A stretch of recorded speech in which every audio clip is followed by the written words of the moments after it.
গোপালকে সাক্ষী গোপাল কেন বলা হয়? একবার দুই বিপ্র বৃন্দাবনে যেতে যেতে ছোট বিপ্র বড় বিপ্রের অনেক সেবা করেছিলেন।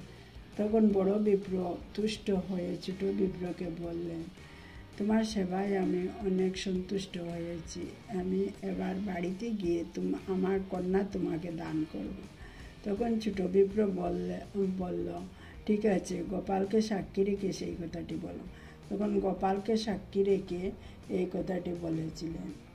তখন বাড়িতে এসে সেই প্রতিশ্রুতির কথা ছোট বিপ্র বড় বিপ্রকে বললে বড় বিপ্র রাজি হচ্ছেন না, কারণ তার গড়ে স্ত্রী পুত্র কেউই সেই কথায় সম্মতি দিলেন না।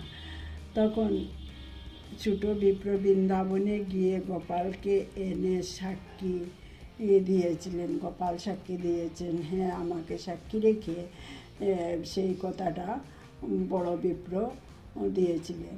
তাই গোপাল এসে সেই সাক্ষী দিয়েছিলেন, তাই ওনার নাম হয়েছে সাক্ষী গোপাল।